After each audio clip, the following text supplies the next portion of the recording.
Assalamualaikum warahmatullahi wabarakatuh. Saya Mileniana Nur Fitriasari dengan NIM 185231194 dengan nomor absen 33 dari kelas Perbankan Syariah 6C akan menyampaikan hasil review jurnal internasional saya.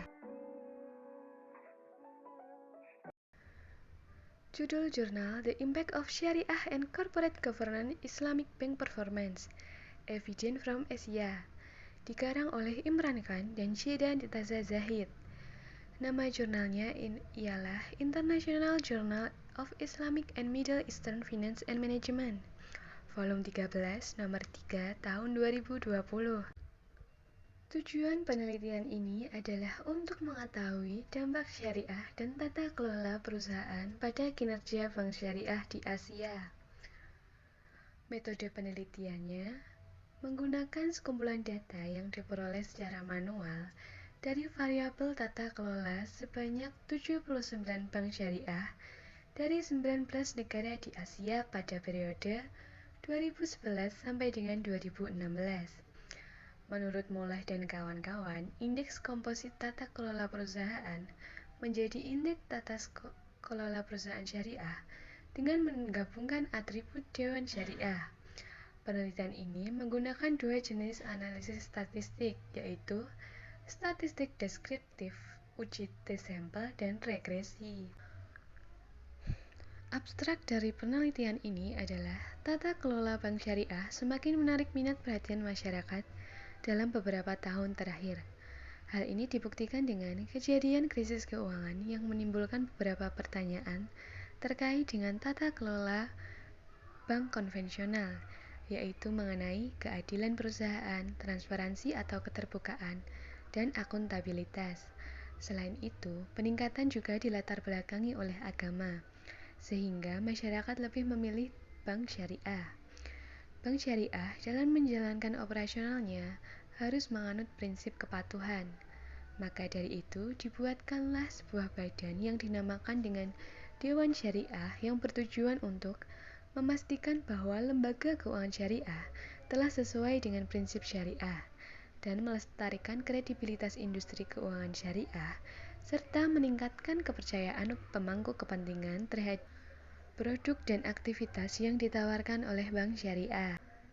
Peran Dewan Syariah yaitu memberikan fatwa, melakukan audit syariah, menghitung zakat, dan bertindak sebagai tulang punggung bank syariah.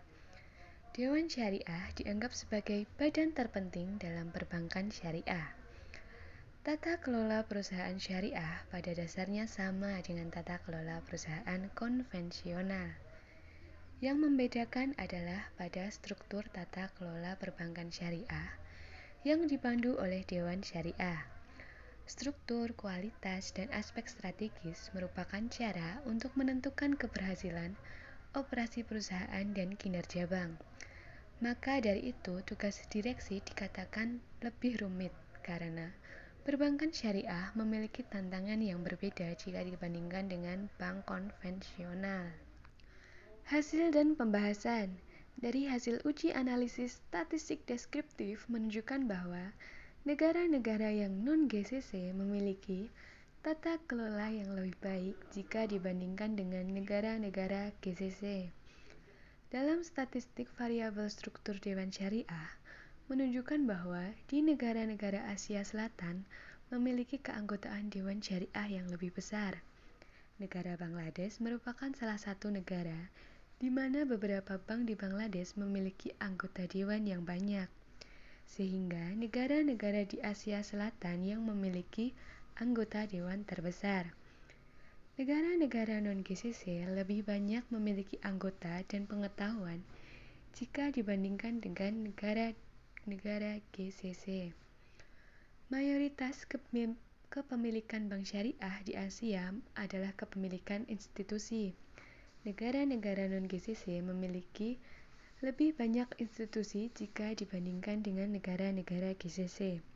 Serta kepemilikan struktur menunjukkan bahwa banyak institusi negara non-GCC yang diakuisisi oleh negara GCC. Islamic Corporate Governance berpengaruh terhadap Tobin dan ROE dan tidak signifikan terhadap ROA. Hal ini mengungkapkan bahwa struktur tata kelola bank syariah lebih unggul dan memiliki permodalan yang baik dalam menangani risiko. Dewan Syariah berpengaruh positif terhadap ROE, namun tidak berpengaruh terhadap ROA dan Tobins. Artinya, bahwa semakin besar Dewan Syariah, semakin berpengaruh pula terhadap kinerja keuangan.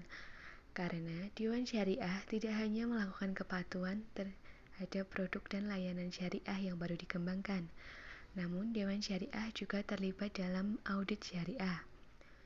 Dewan Pengawas Syariah berpengaruh positif signifikan terhadap ROE, yang menunjukkan bahwa pengetahuan anggota Dewan Syariah berdampak positif terhadap kinerja bank. Dewan Pengawas Syariah tidak berpengaruh terhadap ROA dan Tobins. Kesimpulannya, tujuan utama dalam penelitian ini adalah untuk menguji tata kelola syariah yang merupakan sumber dari Islamic Corporate Governance, yang paling mewakili tata kelola multiplier, membantu meningkatkan kinerja bank syariah di Asia, dan meningkatkan pemangku kepentingan yang baik. Tata kelola perusahaan yang buruk dapat berdampak negatif bagi kinerja dan nilai pemangku kepentingan. Hasil analisis menunjukkan bahwa indeks Islamic Corporate Governance yang rendah dan secara statistik tidak signifikan terhadap kinerja bank. Dewan Syariah berpengaruh positif terhadap kinerja bank karena memiliki peran mengawasi bank yang tidak mematuhi aturan syariat terkait dengan produk, proses, dan pemahaman.